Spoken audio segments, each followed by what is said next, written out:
Boa noite, boa noite, boa noite, boa noite. Vamos esperar a doutora Ivone entrar para nós falarmos hoje sobre contratos. Contratos e as suas implicações no mundo jurídico pós ou pré ou durante pandemia. Vamos aguardar a doutora Ivone. Obrigado ao pessoal que está entrando aqui, nossa turma linda, maravilhosa. Ivone, você entrou, por favor, entra e já faz a solicitação para você falar, porque aí você tem que clicar naquela tarjinha do lado, por favor. Se você não conseguir ver a tarjinha novamente, entra, sai, por favor, e entra novamente, já clicando a tarjinha, que vai ficar bem na lateral. Hoje nós estamos dando aula de negócios jurídicos e isso é importante para todos nós. Ivone, faz a solicitação. A hora que você entra, tem uma tarjinha do lado, faz a solicitação para que a gente possa ver você aqui dividindo a tela comigo, por favor. É muito importante nós falarmos dos negócios jurídicos, tendo em vista que eles estão aí aparecendo todos os dias para nós.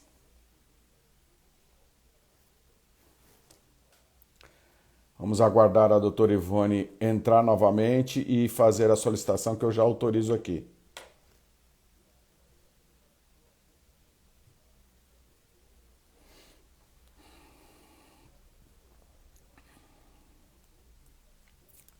Como eu estava dizendo em sala de aula, a nossa... Aparece, Ivone, do lado direito, aparece solicitar o ingresso. Logo quando você entra, você clica em cima dessa informação que ele vai compartilhar comigo aqui. Só que aparece só na entrada. Se você ainda não apareceu, você tem que sair. Isso. Agora já vou autorizar. Hoje as nossas relações jurídicas estão cada dia mais intensas. Nós fizemos uma live a semana passada. Boa noite, doutora Ivone.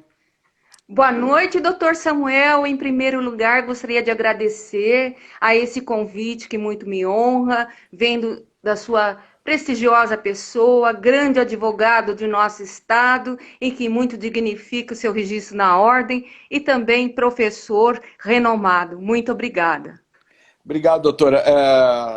Este é o momento onde que a gente joga luzes, efetivamente. Essa turma que está nos assistindo agora e participando conosco, ela faz o ingresso dentro do mundo do direito civil, direito das obrigações, né?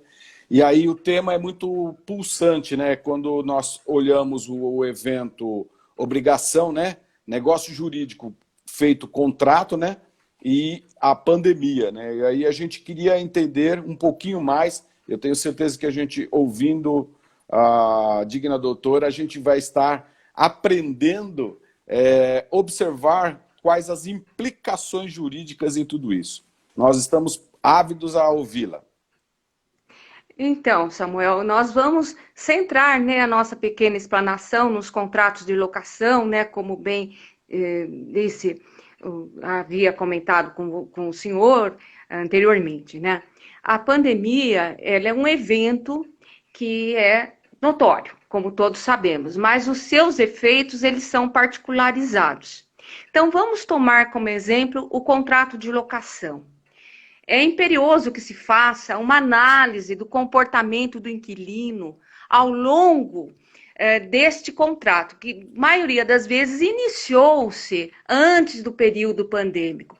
Se ele foi um bom inquilino, se ele aos moldes dos clientes antigos do baú da felicidade, nós sabíamos do jargão, cumpria rigorosamente o pagamento das suas mensalidades, ou seja, pagava regiamente o seu aluguel, ou, diversamente, era um locatário negligente, irresponsável, que não pagava, purgava a mora, pagava com atraso.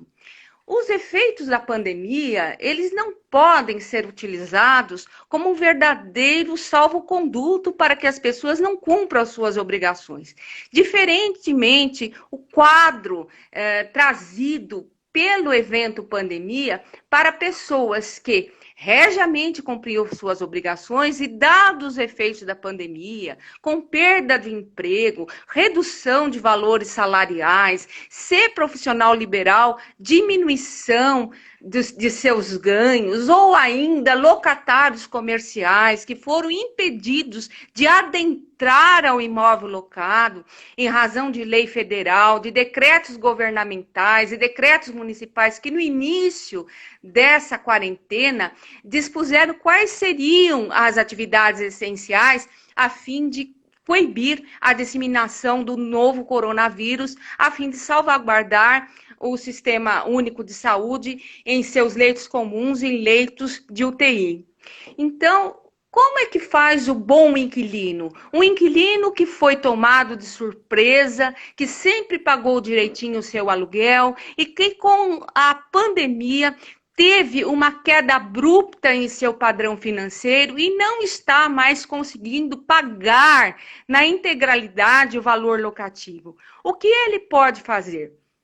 Ele pode e deve fazer uma comunicação ao proprietário mediante uma carta de aviso de recebimento, um e-mail, explanando a sua situação com riqueza de detalhes, juntando contra-cheque, se ele dispensado, a baixa na carteira de trabalho e previdência social, ser profissional liberal, a juntada de extratos bancários, perda de outras situações de sua vida, como, por exemplo, a perda de seguro-saúde. E se ele é um locatário comercial, ele juntar os decretos governamentais e municipais, demonstrando que o fechamento trouxe uma inequívoca queda no seu faturamento, juntar um balancete, demonstrar a dificuldade de pagar empregados, a sua dificuldade de adequar-se ao novo normal, como se assim disse, com os deliveries. Feito isso, o que se pode fazer? Espera-se que o proprietário inteligente dê uma boa olhada nessa explanação, com zelo, com carinho, e analise. E as partes conversem, cheguem a uma negociação e cláusulas modificativas no contrato de locação sejam inseridas. Quais seriam essas cláusulas? Mudança de data de pagamento, redução dos valores locativos. E lembrando-se que aquele percentual diminuído não é uma liberalidade, não é um mimo, não é um presente que é dado ao inquilino. Ele vai ter que acertar posteriormente. Mas o grande desacerto da lei emergencial que cuidou dos efeitos da pandemia nos contratos privados foi não obrigar o proprietário, desde que a explanação do inquilino seja justa, seja documentada, ele seja um bom inquilino, a aceitar. O proprietário ele pode recalcitrar, lembrando que a sua recusa imotivada, a sua negativa abusiva vão militar em desfavor a ele no momento da propositura de uma ação, porque cabe ao locatário a propositura de uma ação para a redução desse valor locativo. Doutora, então deixa eu só fazer um aparteamento, se a senhora me permite. Lógico. Então a senhora está me dizendo assim, devido a esse advento, que é um fator anormal, nós que somos locatários, em nós temos, logicamente, desde que experimentado a angústia da perda, a angústia da falta de recurso, a angústia da falta de proventos a fazer frente ao quanto que tem que ser pago da prestação, eu posso comunicar o locador por escrito, dizendo a minha situação, e a ele suscitar um aditamento a contrato para contemplar uma nova regra, é isso, doutora? uma nova regra, com nova data de pagamento e principalmente a redução dos valores locativos. Lembrando-se que o proprietário não é obrigado a aquecer com o pedido do locatário e aí o locatário vai judicializar o seu pedido mediante uma ação revisional. Tá. Então, assim, porque lá, quando a gente ensina academicamente, né, tem uma palavra em latim lá, o bonito nome, dizendo assim, os contratos têm que ser cumpridos, eu não quero nem aqui externar, porque senão... Rebus sic stantibus. Isso. Então, assim, essa dinâmica nova de um fato ulterior, ela reposiciona o contrato a acomodar, a não dar a um lado um superlativo de ganho e ao outro lado a miserabilidade, é isso? Exatamente, porque a pandemia, ela trouxe o desequilíbrio contratual. O contrato que ele era equânime entre as partes, o locador oferecia o seu imóvel, seja ele residencial ou comercial, em condições de habitabilidade ou uso, continua oferecendo, mas o evento pandêmico, a excepcional crise de emergência sanitária, trouxe a muitos inquilinos um déficit orçamentário e ele não pode mais adimplir integralmente com o valor locativo, e porque esse valor que anteriormente ao evento pandêmico era justo, passou a ser excessivamente oneroso a ele. Então, o direito vem, baseado na teoria da imprevisão, reequilibrar o contrato. E existe uma ação, para tanto denominada ação revisional, que o inquilino pode e deve judicializar desde que ele tenha razão, desde que ele tenha provas, desde que ele tenha sido, como os clientes do Silvio Santos, tenha cumprido rigorosamente com o pagamento das suas mensalidades. E aí ele pode judicializar e deve demonstrar que o proprietário, ele se negou abusivamente a fazer a negociação. E essa recusa, essa recalcitrância abusiva, despótica, milita em desfavor ao proprietário. Perfeito. Doutora, eu tenho uma dúvida, que não é mais uma dúvida, eu tenho certeza que a senhora vai sanar. Por exemplo, aqueles que já experimentaram a inadimplência, seja ela por ordem que for, e já estão com ações em estar buscando o imóvel de garantia para, vamos dizer assim, equilibrar um débito, ou seja, busca-se um imóvel, a venda do imóvel, para reequilibrar esse débito. Tem alguma coisa nesse momento da pandemia que dá uma garantia a nós, a um laço de ficar de gozo do imóvel até que tudo isso se normalize? Sim, vamos supor que esse inquilino ele seja despontual, ele não pagou, e o proprietário ajuizou uma ação, mas após 20 de março ele ajuizou uma ação, foi deferida a liminar de despejo, essa liminar ela não pode ser cumprida até o dia 30 de outubro de 2020, porque quer se impedir que esse locatário, às vezes, ele vai experimentar dificuldades em locar um imóvel de condições semelhantes, preservando o distanciamento social, né? Mas para as ações de despejos anteriores a 20 de março de 2020, não é uma data mágica, é uma data de um decreto presidencial que ele veio a reconhecer o estado de pandemia. Essas ações anteriores ao decreto, as liminares, elas podem ser concedidas, geralmente já foram concedidas e podem ser executadas normalmente, porque essa lei emergencial, ela não retroage. E lembrando-se ainda que essa ação revisional, em caso de negativa abusiva do proprietário, desde que o inquilino seja um bom inquilino, essa ação ela só vai contemplar uma redução de valor locativo. Bem assim, a tentativa de renegociação, é só o valor locativo. Não contempla condomínio, impostos recaintes sobre imóvel, IPTU, se é um imóvel comercial, ISS, CADIM, etc., e nem as contas de consumo básico e imperioso, não contempla, é só o valor locativo. E essa redução, repita-se, ela não é um mimo, ela não é um presente, ela não é uma liberalidade. O que ele deixou de pagar, ele vai ter que pagar. Mas isso pode ser feito mediante um acordo nos autos ou um acordo extrajudicial. A judicialização talvez seja o último ponto dessa extremidade, né? Acho que talvez pela oratória da digna doutora, se nota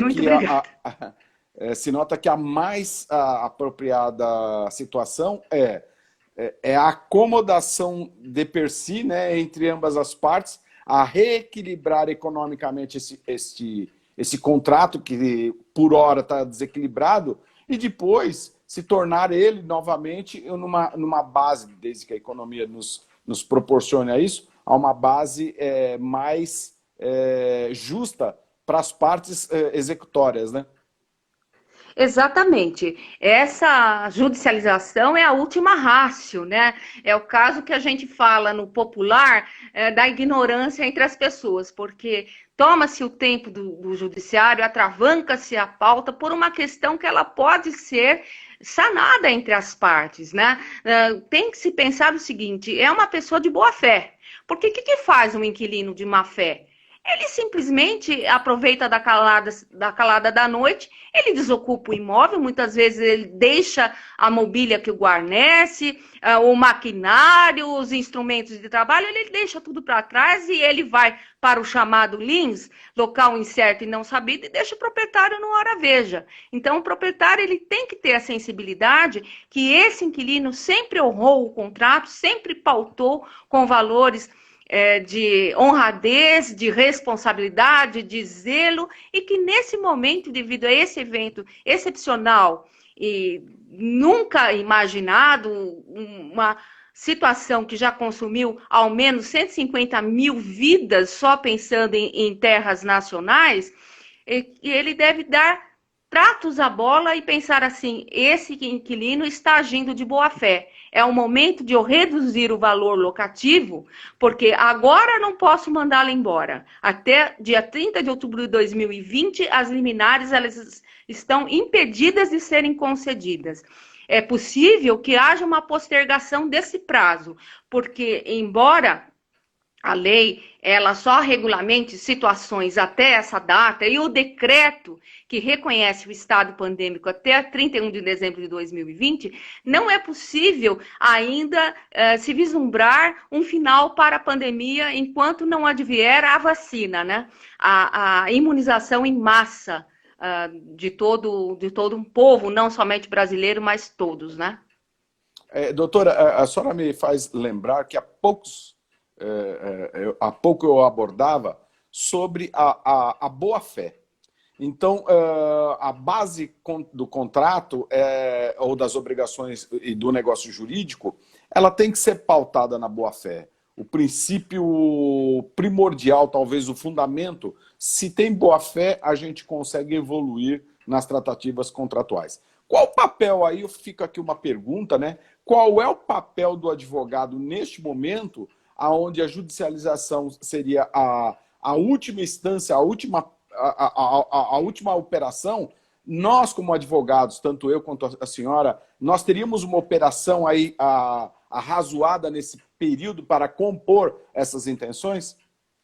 Sim, nós teríamos que conversar com as duas partes, o locador e o locatário, expor as condições de ambas as partes e tentar a renegociação. Lembrando que a judicialização é sempre um prejuízo para todas as partes envolvidas e também para o Poder Judiciário, que deixa muitas vezes de estender a sua solução, a sua atenção para situações muito mais tenebrosas e que consomem muito mais a energia e mais importantes para o restabelecimento e a manutenção da paz social. Por essa oratória, a gente vê, não é pela significância, porque muitas vezes a pessoa pode puxar esse núcleo que a senhora falou e dizer assim, o contrato é importante para mim, é um estado até de sobrevivência, mas é que o judiciário, hoje, tudo está se judicializando, tudo está assim... Infelizmente. Infelizmente. Parece que o ser humano, a primeira coisa não é a parte de transitar o direito, é sim já entrar em juízo, judicializar e pôr na mão do judiciário, do juiz e Estado, a solução das nossas lides e das nossas contendas. Mas a gente não quer singularizar aqui em nenhum momento a importância dos fatos em si, mas queremos só relembrar que tem composições antes, né, que a gente consegue, como advogados, fazer, que é a tal da composição, onde um pode deixar de um lado e o outro pode deixar do outro, algo razoável a trazer novamente a harmonia econômica, num primeiro momento econômica do contrato, assim, logo que tudo isso passar, que as coisas alavancarem novamente, aí sim fazer um regresso ao status quo ante, ou seja, as bases contratuais, né? Então, sim, enquanto durar o evento pandêmico, essas novas disposições elas vão ficar em vigência, mas depois que tudo voltar à normalidade, volta-se às condições normais, e a judicialização ela é a última instância. E lembrando-se ainda que se houver necessidade de judicialização, o que a gente nunca deseja, né? Nós, como bons advogados, a gente prima pela harmonia entre as partes, e contendas desnecessárias são sumariamente desgastantes, não somente para nós que estamos de um dos lados, de um dos polos, mas para as próprias pessoas, para as partes, para os litigantes.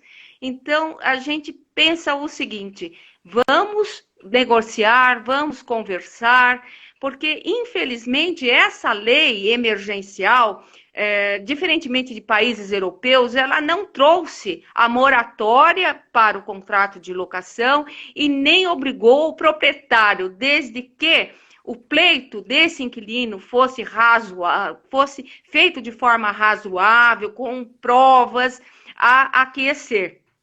Algumas legislações de outros países optaram por essa diretiva, aqui no Brasil não. E até pouco tempo, quando essa lei emergencial ela foi sancionada, podia-se fazer o despejo liminar dos inquilinos inadimplentes. Mas houve, a partir do se a memória não me trai, em 20 de agosto de 2020, a derrubada desse veto da Sua Excelência, o presidente Jair Messias Bolsonaro, e até 30 de outubro de 2020, as liminares em ação de despejo de ações ajuizadas a partir de 20 de março de 2020, elas estão proibidas de serem concedidas, e se concedidas, elas não podem ser executadas, né? Perfeito. Doutora, eu só tenho que agradecer, eu sei que o assunto é pulsante, ele vai... por hora, nos alavancando pensamentos. Eu já entrei aqui no Código do Consumidor, porque no Código do Consumidor a gente nota que não tem, lá no seu artigo 6º e acho que inciso 5º, a gente não tem nem a prerrogativa de ter um fator anormal como esse pandêmico, que a gente pode buscar... Exatamente. Isso, a gente pode buscar, independentemente de ter um fator anormal, a situação de nós buscarmos a composição. E aí fica até a todos que nos ouvem nesse momento, ou nos ouvirá posteriormente, fica aqui uma deixa, né, de dois advogados com muita elegância, que o melhor caminho talvez seja transigir um pouco dos seus direitos e ter uma composição, a não estar fazendo desse ponto algo sufocante para uma parte ou para a outra, a ponto de dizer assim, eu não quero nem saber o que está acontecendo do outro lado. Há um contrato, há exatamente. Há uma tensão, uma intenção de transformar essa tensão numa sinergia positiva em que a gente possa minimamente equalizar as situações de moradia nesse momento. Exatamente. E lembrando-se que a judicialização, muitas vezes, ela está sendo muito benéfica aos locatários, aos bons locatários, aos locatários com razão. O Poder Judiciário, ele está muito sensível a essa questão, maiormente nesse momento que enfrentamos, né, da excepcional crise da emergência sanitária, mas uma ação, ela é sempre desgastante para todos os envolvidos e também para nós advogados. Então, o acordo, ele é a primeira via, a via de solução mais prática. É que o brasileiro, ele não tem o hábito de renegociar. Qualquer coisa é no jargão, eu vou chamar a polícia, eu vou chamar a polícia. O brasileiro, ele é muito briguento, ele gosta de uma contenda, ele gosta de uma confusão, briga-se por qualquer motivo, e não é assim. Nós temos que ter o espírito da pacificação nesse momento. Perfeito. Se não é possível, a judicialização. Perfeito. Doutora, eu, em nome da Fundação Santo André, dos meus alunos que estão aqui na live conosco, né, agradecemos, nós estamos em plena aula. Eu só faço esse momento para justamente abrilhantar os conhecimentos, e a senhora cumpriu esse papel com muita galardia, e aí, assim, a gente só tem a agradecer.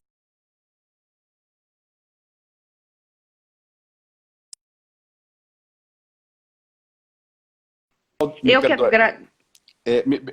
que agradeço. Pode falar, doutora.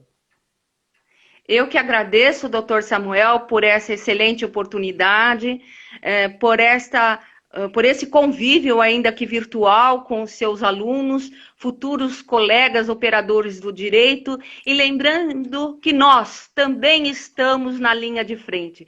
Nós estamos construindo uma nova ordem jurídica, um novo mundo, e nós estamos, sim, ao lado dos médicos, nesse momento de excepcional crise da emergência sanitária, na linha de frente das pessoas que, infelizmente, têm os seus direitos e suas prerrogativas injustiçados e ameaçados. Nós também. Lembremos sempre disso, nos valorizemos. Todos nós, operadores do direito, estamos também na linha de frente.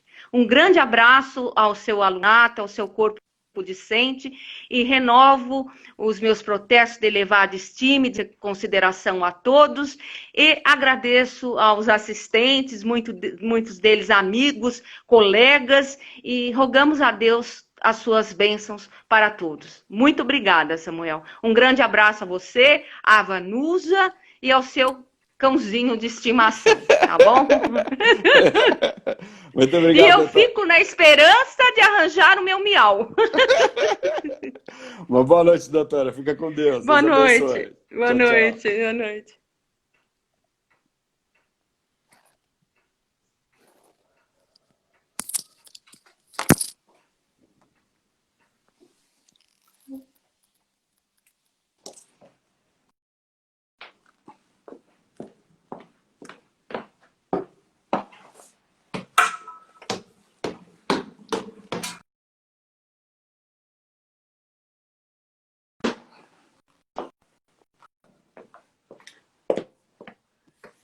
Estamos os dois aqui.